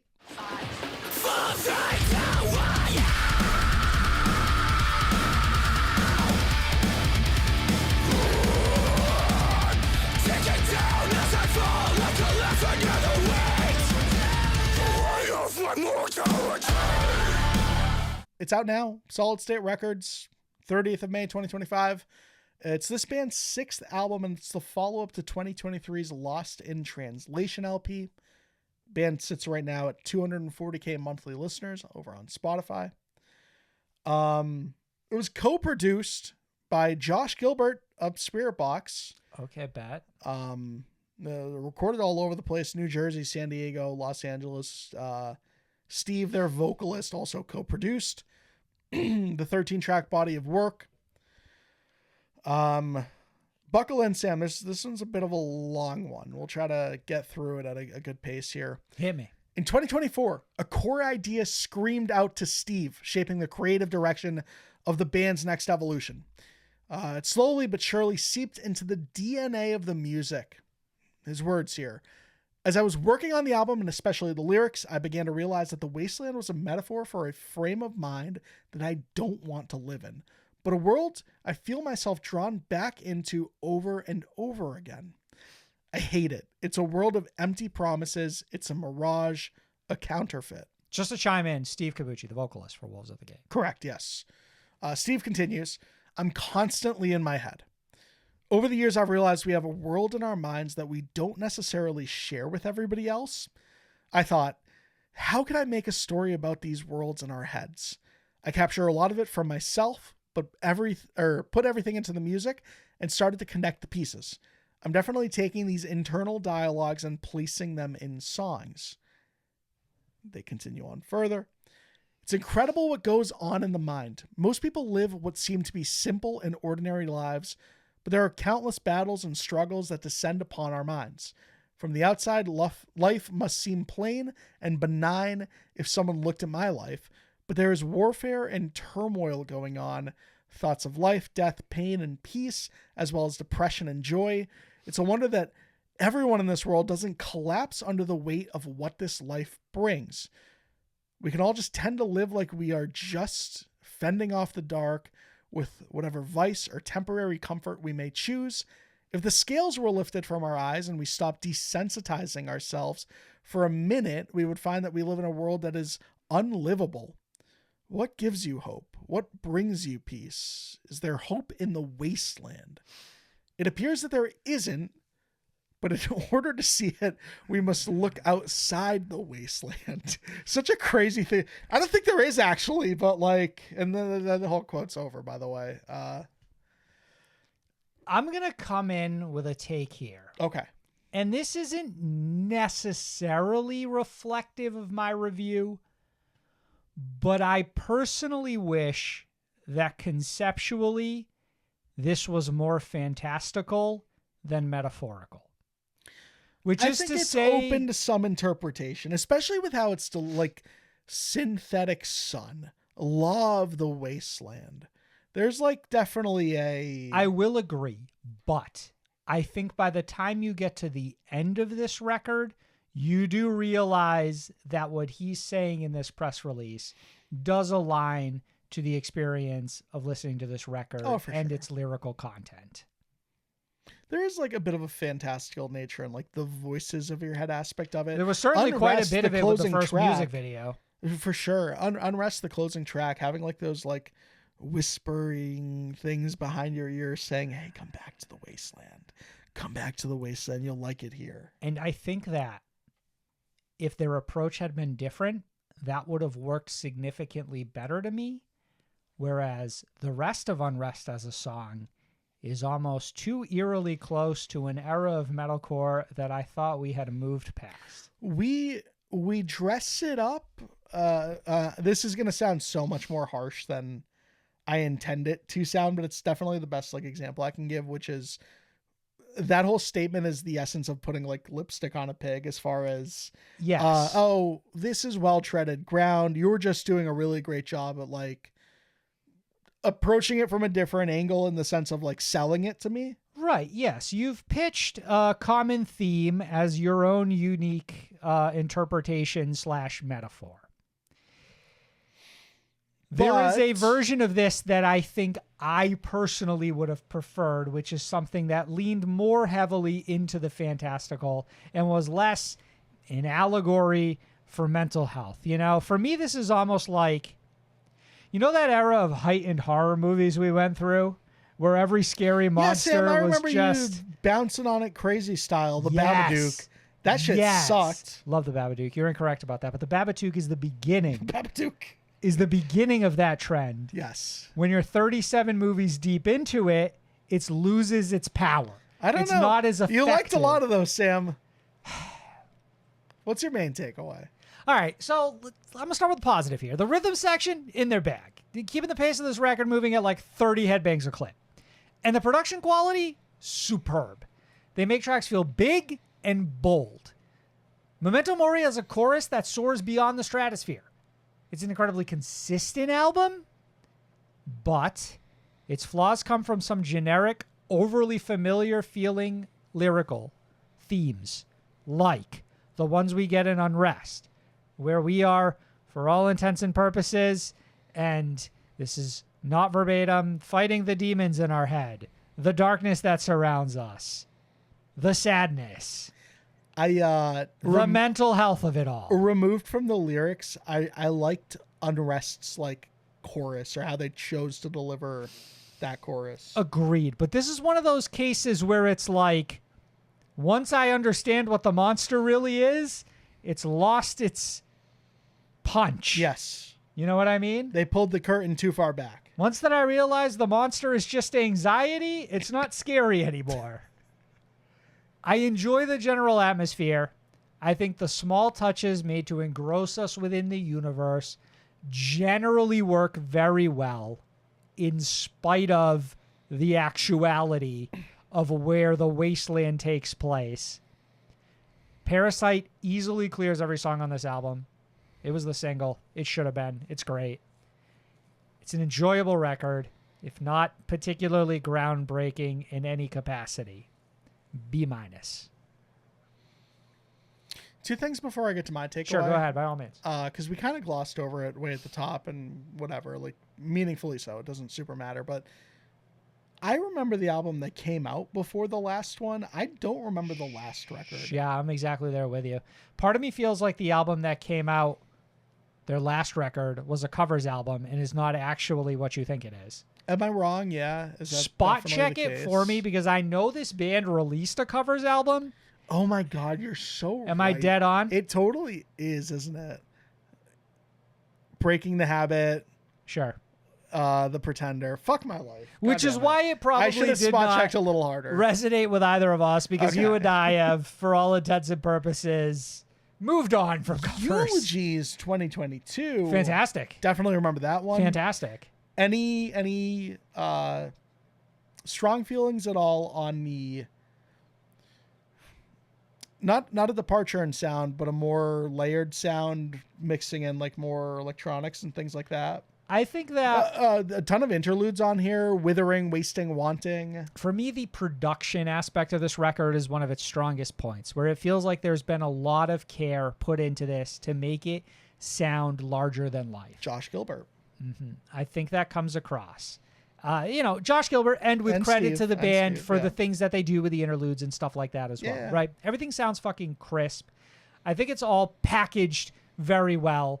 I just think that, like, when all is said and done, and I get to the last song, and the monster was in my head the whole time, it felt like too well-treaded ground for me. But I didn't not enjoy the record, as I said in my review. I find this to be a really solid metalcore record, just albeit one that isn't really going to stand out above the pack for me. Fair enough.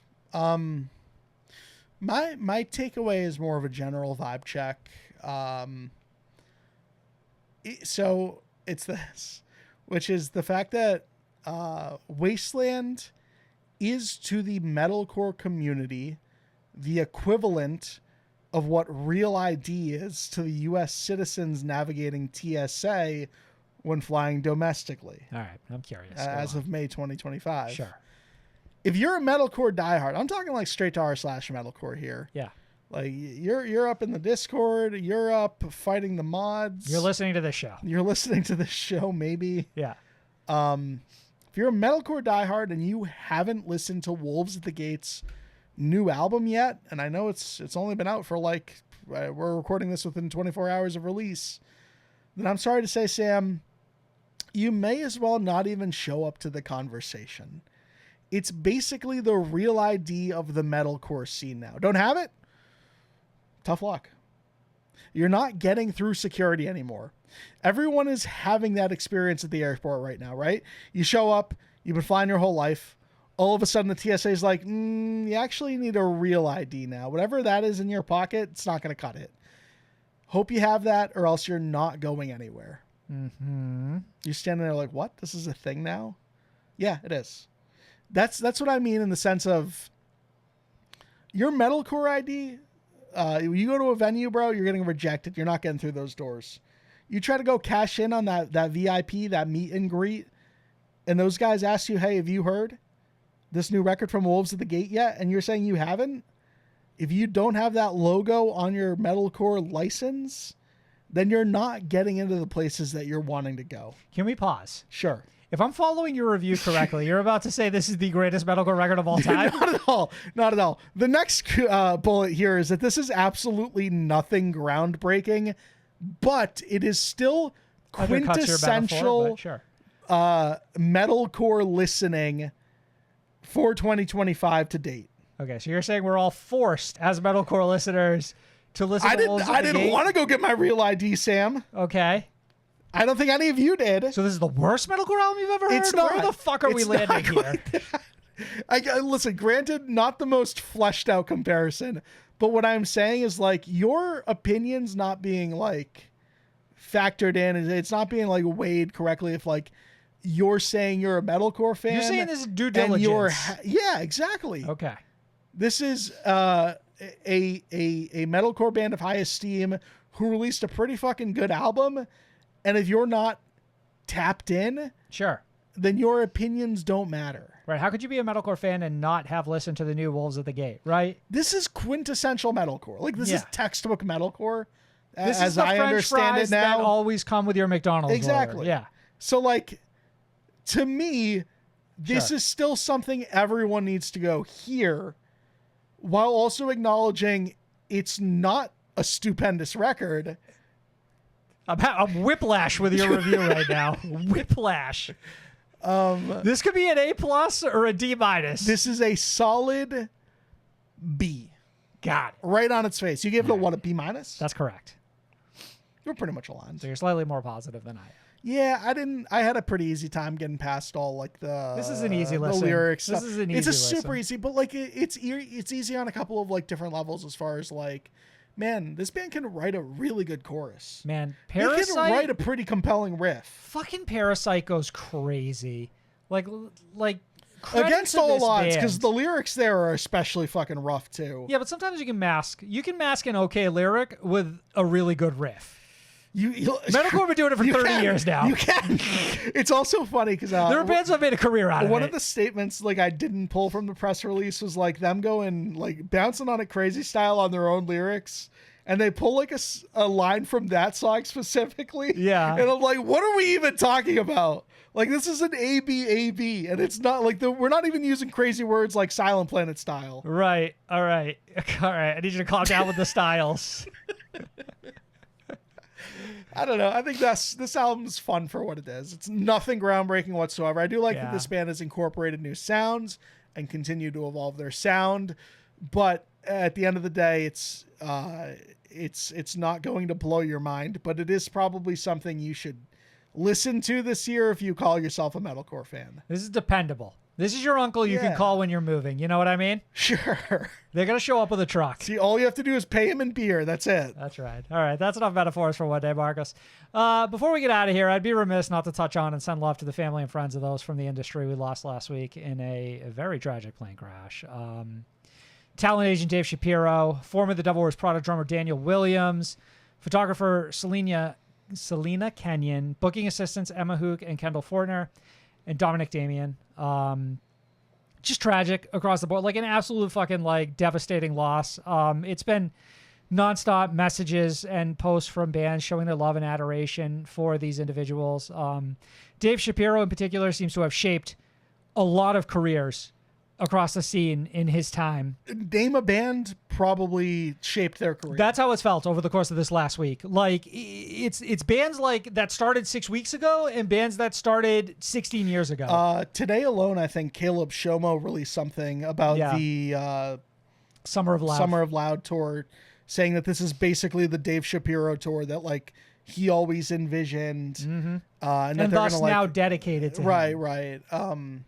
And that was really eye opening too, because it's like, okay, goddamn, Beartooth, and I saw like Craig Owens and the Wonder Years said something, like all of these different artists, like vastly different artists, all having something to share about that specific individual, and then definitely everyone else over here. A lot of cool stories I saw about, Daniel Williams, Devil Wears Prada's former drummer. Selena Kenyon was an incredible photographer. I think Emma and Kendall on that post from Shomo received a shout out too, saying like, they were integral to the bringing this whole idea to life too. Right. So while we don't necessarily know everyone's story here as deeply as, we've learned about Dave Shapiro or Danielle Williams, who obviously was in a band that we're overly familiar with, all the losses here are absolutely tragic, Marcos. And then to layer on top of that, separate from the crash, we also lost Dropout Kings vocalist Adam Ramey, which I guess for me personally cut the deepest, because Adam was somebody who I felt like I've been following his career since he started. Dropout Kings have been a band we've championed since day one. Adam is someone I feel like I've talked to one-on-one as a person, and it felt deeply, deeply real to me and deeply, deeply tragic across the board. So it was just an incredibly sad week with like just an immense amount of loss. And, once again, our heart goes out to all their friends and family who, while this loss may be hard for us in some capacity, it's nowhere near as devastating as it is for them. Yeah. All the love to Dropout Kings. The Adam stuff really, That one really fucking stung. Yeah, it just hurts. It just hurts. Thanks for listening, everybody. As always, the same nonsense. If you're hearing us on Spotify or Apple, 5 stars always helps. If you're watching us on YouTube, throw us a comment, leave a thumbs up. Thanks. We love you. Bye. See ya.